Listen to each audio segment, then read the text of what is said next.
আসসালামু আলাইকুম। স্বাগতম জানাচ্ছি নতুন একটা ভিডিওতে। আজকে ঢেঁড়সের ভীষণ মজার একটা রান্না করব। অনেকে এটাকে ঢেঁড়স বলে, অনেক এলাকায় এটাকে ভেন্ডি নামে পরিচিত। যে নামে ডাকুক না কেন, অনেকের প্রিয় সবজি এটি। ঢেঁড়স ভাজি খেতে যেমন মজার হয়, রান্না করলেও কিন্তু অনেক ভালো লাগে। অনেকভাবে রান্না করা যায়। এখানে আমি 500 গ্রাম ঢেঁড়স ভালো করে ধুয়ে নিয়েছি, এখন কেটে নেব। অনেকভাবে রান্না করা যায়, তো এভাবে আমি সবগুলা ঢেঁড়স কেটে নেব।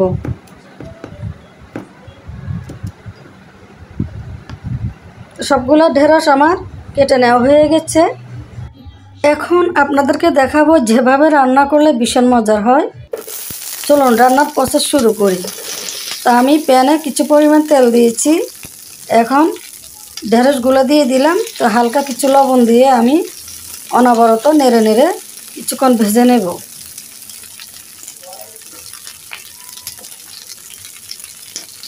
এভাবে ভেজে নিলে ঢেঁড়সের যে একটা আঠালো কষের মতো আছে সেটা চলে যাবে।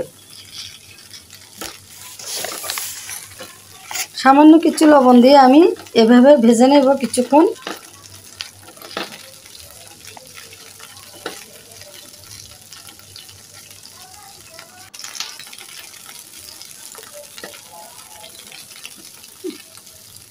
এভাবে ভাজতে ভাজতে কিছুক্ষণ পর কষটা চলে গেছে। এখন সবগুলো ঢেঁড়স আমি তুলে ফেলব।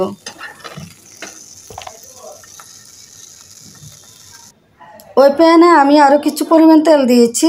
এখন আধা কাপ পেঁয়াজ কুচি দিয়ে দিলাম। তো পেঁয়াজটাকে হালকা নেড়ে চেড়ে লালচে কালার করে ভেজে নেব আমি। হাফ চা চামচ রসুন বাটা, হাফ চা চামচ আদা বাটা দিয়ে দিলাম, হাফ চা চামচ জিরা বাটা দিয়ে দিলাম। তো মশলাটাকে কিছুক্ষণ নেড়ে চেড়ে কষিয়ে নেব আমি।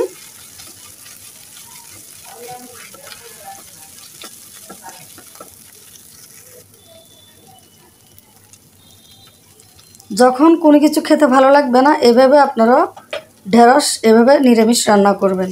তো এখন আমি 1 চামচ মরিচের গুঁড়া, 1 চামচ হলুদের গুঁড়া, 1 চামচ ধনিয়ার গুঁড়া দিয়ে দিলাম, পরিমাণ মতো লবণ দিয়েছি। তো সামান্য কিছু পানি দিয়ে মশলাটাকে কিছুক্ষণ কষিয়ে নেব আমি।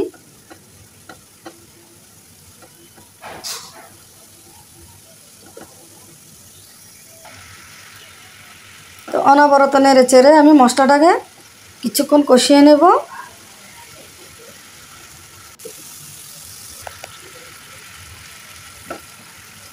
তো আমি ফ্রোজেন করে রাখা কিছু টমেটো দিয়ে দিলাম।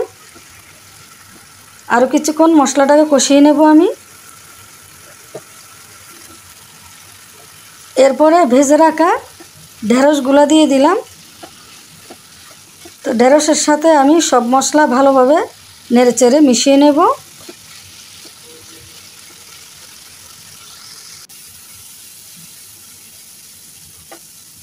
আমি আরও কিছুক্ষণ কষিয়ে নেব।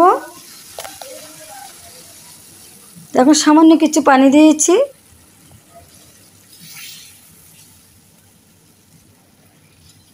যাতে ঢেঁড়সটা সিদ্ধ হয়। তো নেড়ে চেড়ে পানির সাথে ভালো করে মিশিয়ে নেব আমি।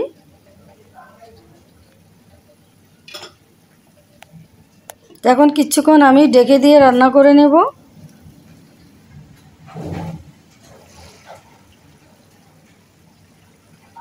আবার নেড়ে চেড়ে দিব। তো আমি কয়েকটা 4-5টা কাঁচামরিচ দিয়ে দিলাম।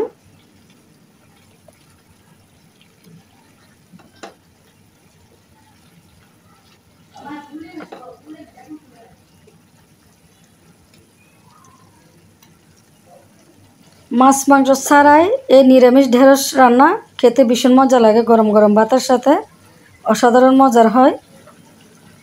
আপনারা একবার ট্রাই করবেন। তো আমার ঢেঁড়স রান্নাটা প্রায় হয়ে গেছে। বেশি একটা সিদ্ধ করব না, তাহলে ঢেঁড়সটা ভেঙে যাবে, খেতে ভালো লাগবে না।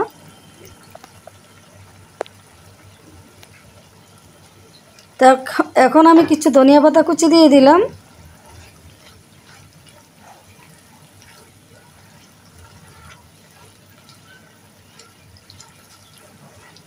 তো এখন চুলার আঁচটা আমি বন্ধ করে দেব। তো হয়ে গেল আমার ভীষণ মজার ঢেঁড়স রান্না। গরম গরম ভাতের সাথে খেতে ভীষণ মজা লাগে। আমার ভিডিওটা যদি ভালো লাগে আমার ইউটিউব চ্যানেলটি সাবস্ক্রাইব করবেন আর ফেসবুক পেজটি ফলো করবেন।